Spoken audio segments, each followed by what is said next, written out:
hang on. Sorry, we're getting sidetracked. They're talking about abhumans here. Look, we like a good crack duck video, but like, I don't see a lot of videos about abhumans. Hi friends, let me just be real with you. I'm hyped for the new Kill Team box. I covered orcs last week, so let's talk about abhumans next. Plus, we'll finally be talking about the good old guard again. Yippee! So what exactly is an abhuman?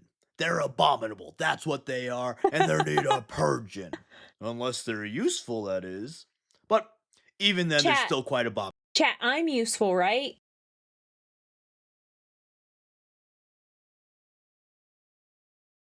Sure. No, like, yes. No, like, yeah. It's just, yeah, sure. Whatever you say, boss. Cool. Okay. But taking off the silly pants for a second, abhumans are GW's excuse to put more fantasy races into 40k. Alright, I'm just kidding. Silly pants all the way off now. Abhumans are basically just subspecies of humans that evolved to better live on planets with radical environments. Abhumans are looked down upon in the greater Imperium and are usually considered lesser beings. Only the most useful or most normal looking abhumans like ratlings or ogryn are allowed Imperial citizenship.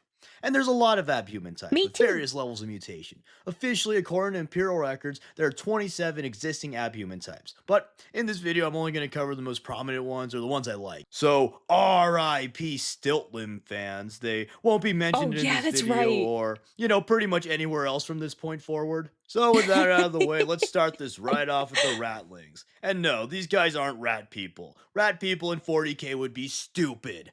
Piss off, Skaven fans. Oh, chat, you gonna take that? Sounds like you need to get into his comment section and bother him. This is a joke. Don't do that. This video is a year old. Ratlings are actually just hobbits with sniper rifles, which honestly is pretty cool. The ratlings are the smallest abhumans and develop their short stature due to inbreeding and, according to the Rogue Trader, living on worlds with, quote, sporific climates and abundant harvests, which you would think eating a lot and taking nappy naps would make you taller, but I guess banging your sister kinda outweighs that. Ratlings are of course very short as the Hobbit stand-in, but they're also pretty weak, hedonistic, love to eat, and are, and I quote, dumpy. Why hello there, Frank Reynolds from It's Always— Never call a woman or someone you're interested in dumpy. It will not go over well for you. Frank Reynolds from It's Always Sunny in Philadelphia. Hello, Ratling from Warhammer 40,000. And you might think, well, these aren't traditionally the traits you would look for in a soldier. And you'd be right. But ratlings do have their advantages that make them useful to the Imperium as a whole. Their small stature actually makes them quite good as ship crew. Short, check. Round, check. Ship crew, check. Additionally, the ratlings have a natural talent for marksmanship. Frank Reynolds also likes guns, by the way. Although his marksmanship is questionable. Ratlings are described as being able to hit shots from over a mile away. This good shooting, their short stature, and their tendency to scurry away from danger makes them excellent snipers and scouts for the Imperial Guard. Also, just imagine being a centuries-old space marine veteran of the Long War who has slain countless— I don't know if you guys noticed this little detail, but this guy pissed his pants. He drew that with intention. I need you guys to see this. Enemies and is feared across the sector just to get domed by a 3-foot-tall, hairy-footed, short-stack eating a ham sandwich. Typical Guard W. Speaking of ham sandwiches, though, ratlings are also excellent cooks, which definitely helps their popularity among the other guardsmen. Absolutely, I'm hungry. I wish I could eat a delectable ham sandwich and take a little nap. Man, I tend to be a bit sleepy. Wait, man, sleepy. Oh, this video is sponsored by Manta Sleep, the makers of the best sleep mask and strong advocates of naps. Wow. Something I can truly great get behind. Transition. Now I'm a sleepy guy, and as a YouTuber and college student, sometimes I sleep at some pretty silly times. As such, that pesky sun thing likes to come in and blast my eyes like a rattling blasting heretics. But once I started wearing my Manta Sleep mask, this issue is no more.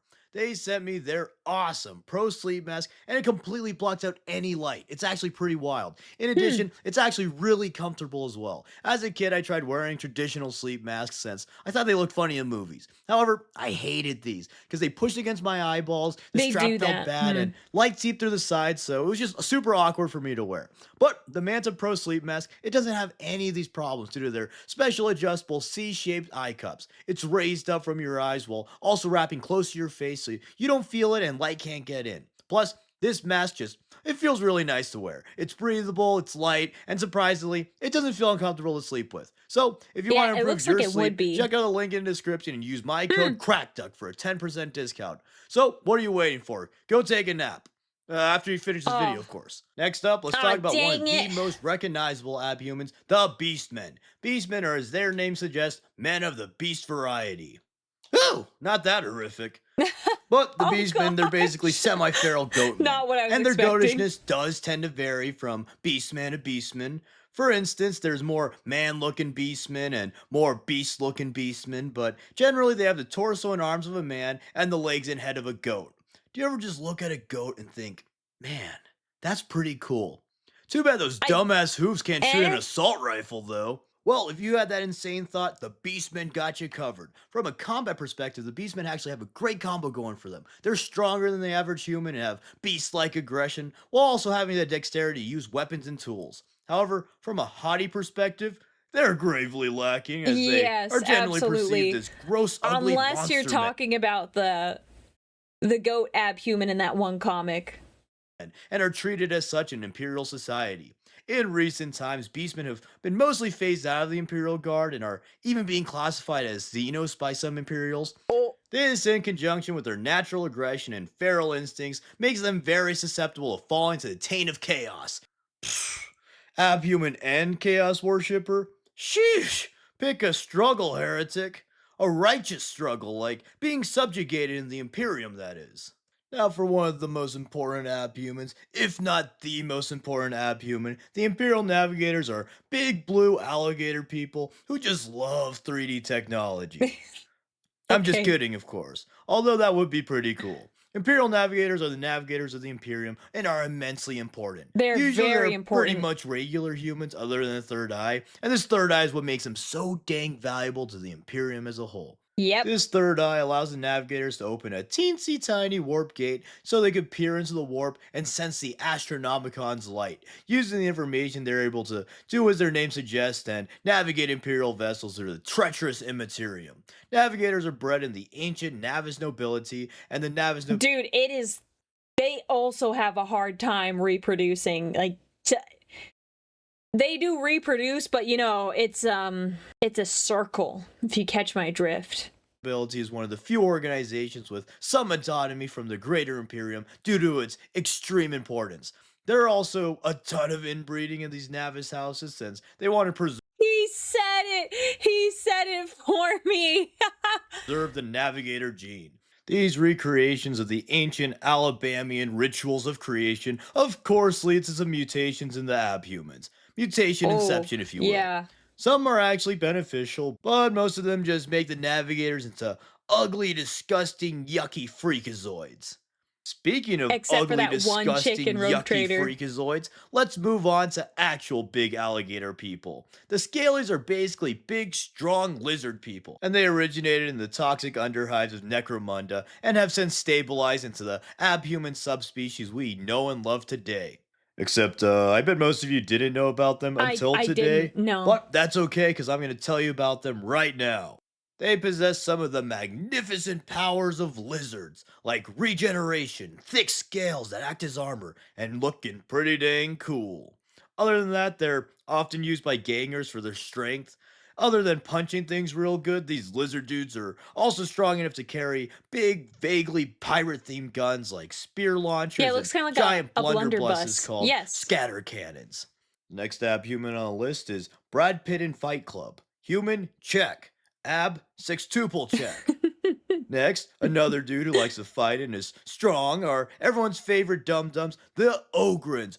Woo! The Ogrins are the strongest abhuman type, and these giants are often given giant guns and giant knives, thrown into giant fights, and are expected to make a giant mess. The Ogrins originate from human Hmm, settlers on worlds with strong gravity, many of these worlds being prison worlds, which, again, just like Ratlings, this that's rough. evolutionary path doesn't seem to make much sense. Being on a high gravity world should theoretically make the malnourished prisoners short and squat, not unlike the creatively named squats, another abhuman species. But whatever, the Ogrins are as stupid as they are strong, as loyal as they are stupid, and as strong as they are loyal. This makes them perfectly suited for frontline assaults and bodyguard positions. The Ogrins are usually given Ripper guns, which are giant shotguns made to be quote unquote They're Ogrin very proof, cool. so that the Ogrins can't break their own weapons, and it also allows the Ripper gun to work as a giant club. Which is nice since most Ogrins are masters of the ancient martial art of bonking someone on the head and breaking every bone in their body. So, with their great strength, Ripper guns, Hmm. huge stature, and natural durability, the Ogrins are a terrifying foe up close. Ogrins are also widely used enough to have some specialists. The smartest Ogrin, those being the ones who count past 4 and make more original jokes, are given an augment called the Biochemical Ogrin Neural Enhancement, or BONE, and are called Boneheads. These Ogrins serve as the sergeants of Ogrin squads. There's also Oh, the Bulgrin, who are the more elite Ogrin, I equipped knew with about them. carapace armor and special weapons like power mauls, grenadier gauntlets, and a variety of shields. Which, carapace armor and special weapons, wouldn't that kinda make you like, Ogrin Kazarkin? Wow! The Bulgrin's heavier armor and unique Okay. special weapons make them excel as living defensive walls as well as hard to kill shock troops. Also, these dudes' armor is part tank track, which is pretty dang cool. It And to close is. off this section, I just want to mention that the Ogren's immense loyalty and stupidity does have some downsides, as they can be manipulated to serve chaos. A lot of these Chaos Ogrins were tricked into thinking that they're actually Mm, serving the Emperor and that the enemies they fight are the real heretics. Yeah, if you big can't tell sad. this dude's an evil devil worshipper, then you'd have to be pretty dang stupid. Oh, wait, that's a loyalist Marine. Oops. But moving Oh, I on, these couldn't next two tell. abhumans, they're kind of similar. Both are humans who are augmented to the point of getting classified as abhumans. The Afral strain are guardsmen who are genetically altered to exhibit the trait of the greatest heroes of the Imperium in order to be the perfect guardsman. And it Oh, actually worked. These dudes are pretty much super soldiers. However, there's just one hitch. They have cripplingly bad luck. And not just the typical lose your life savings and oh, any chance of people loving you again at the casino. Bad luck either. These dudes give the Lamenters a run for their money. Usually they'll complete a mission with flying colors, and then they'll randomly trip on a rock and die afterwards, or something stupid like that. well, Due to this flaw, all the Alpha Strain regiments have perished. Oh, and also, they're all albino, which there's no way to really demonstrate that with my style, but just yeah. imagine this white drawing is more white than this white drawing. And despite all the regiments eventually dying, they are still being made and sent to die for the Imperium.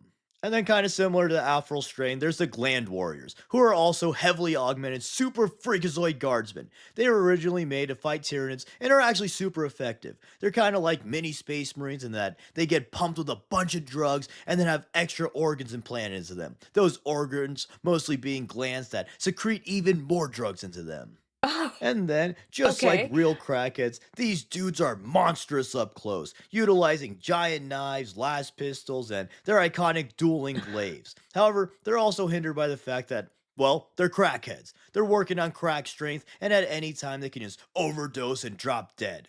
And they also have literal crackhead energy. And I'm not I talking about mean, the yeah, because they have the TikTok girl drugs in crackhead them. energy where they'll drive their Corolla in a circle at the local 7-Eleven and say, "Oh, I'm such a crackhead" to all their friends. No. Gland Warrior Actual. Crackhead Energy is ripping your face off, screaming at the top of your lungs about your God Emperor, and then using the aforementioned ripped off face to suffocate a Tyranid. Oh, and Gland Warriors also have the superhuman ability to be Yes, the only Florida good looking man. model in the Inquisitorial Agents kit. And then, just because I know people will be mad if I don't include these, there's the Felinids. They're just cat person guardsmen. They're described as more agile and pretty lethal killers, but that's about all for them. And yeah, those are some of the most prominent abhumans. Oh wait, I forgot the squats. But them getting forgotten is lore accurate, so we're all Oof. good. Oof. Just kidding, I'll touch on them a bit. These are just dwarves. They lived in the galactic core, and due to high gravity and their frequent space travel, they adapted to be quite, well, squads.